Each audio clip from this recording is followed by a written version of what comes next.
An Airbus. A 340-300 wide-body aircraft owned by Air France prepares to receive passengers at Charles de Gaulle Airport, Paris, France.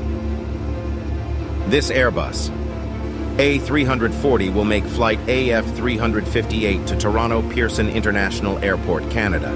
This will be a flight across the sea for quite a distance. The pilot is Mr. Alain Rosé, 57 years old. He is a seasoned pilot with a total of 15411 flight hours. This pilot has a certificate to fly many large aircraft such as A330, A340. The co-pilot is Mr. Frederick Naud, 43 years old. He has accumulated 4,834 flight hours.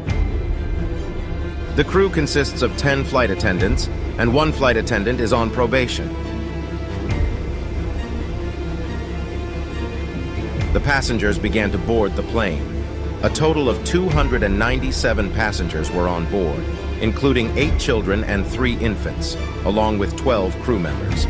In total, there were 309 people on this flight.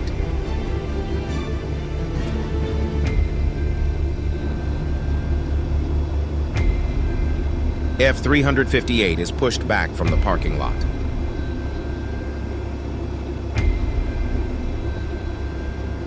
Estimated flight time is 8 hours. The weather at this time in Paris is very favorable for flights, has good visibility and mild sunshine. The pilot will be the one to take off this flight. The pilot will be the one to take off this flight. Minutes later, it was on the runway. This aircraft, A340-300, carries registration number FGLZQ. It made 3,711 flights with a total of 28426 flight hours. At that time, it was 6 years old.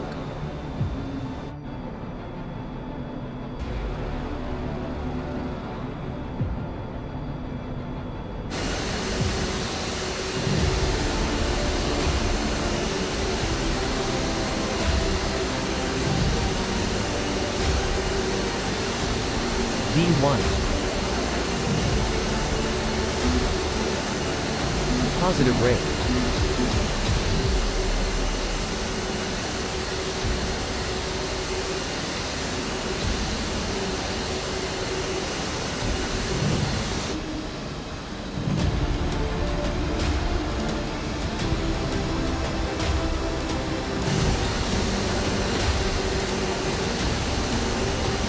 AF-358 remains at cruising altitude of 35,000 feet, and the pilots are preparing for the descent. At that moment, they received a not-so-good news from the ATC of Toronto International Airport, Canada. In Toronto, it is currently raining heavily, with strong winds and very dangerous for landing. The plane was about to descend.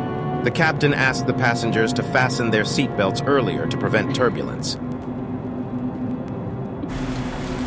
10 minutes before the plane landed, the airport operator issued a red alert, and no employees were allowed to come into contact with the aircraft in case of lightning strikes. 2,500. The A340, number AF-358, was preparing to approach Toronto Airport during heavy rain, gusts of wind, and thunder.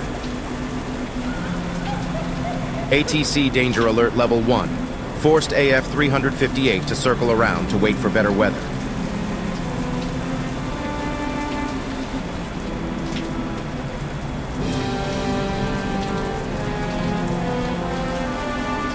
Not long after that, ATC announced they could approach the runway for landing.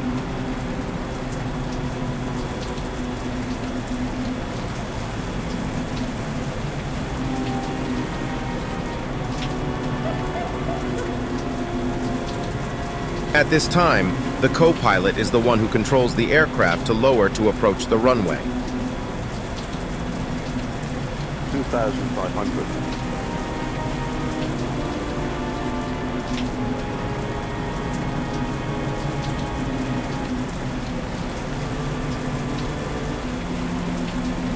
At this time, the co-pilot is the one who controls the aircraft to lower to approach the runway.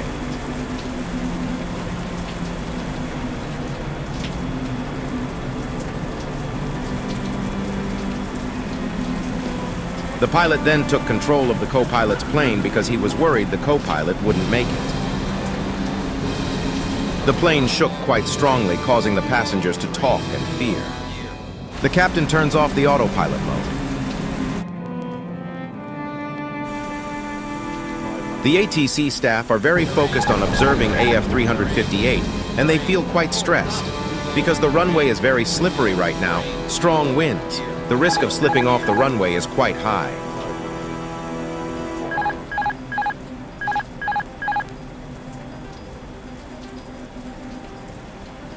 Runway 24L is the shortest runway at Toronto Airport. 100 above, 300, minimum 200. The wind kept changing direction, causing the pilots to start to panic.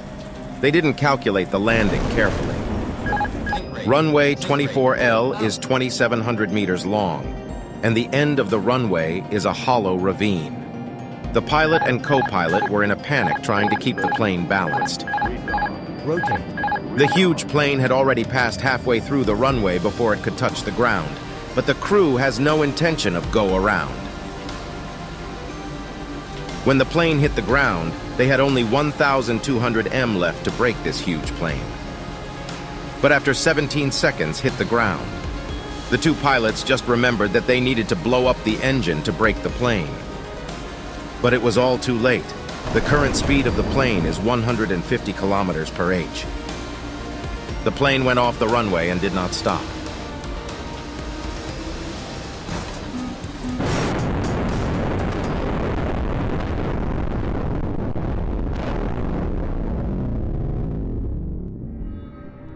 AF-358 plunges into a ravine at the end of runway 24L. But it stopped in time before rushing out onto the highway. All 309 people were able to rush out of the rubble. Only 2 pilots were seriously injured. AF-358 plunges into a ravine at the end of runway 24L. But it stopped in time before rushing out onto the highway. All 309 people were able to rush out of the rubble. Only 2 pilots were seriously injured. But it saved Airbus a goal if not taking into account the damage. Improved interior materials, less toxic smoke, increased survivability for customers. The cause of the crash was thoroughly investigated by the French Aviation Safety Agency, and it's all at fault except the passengers. Both pilots calculate and manipulate slowly ATC error when landing a huge and difficult-to-break aircraft like the A340 on the shortest runway, and finally due to bad weather.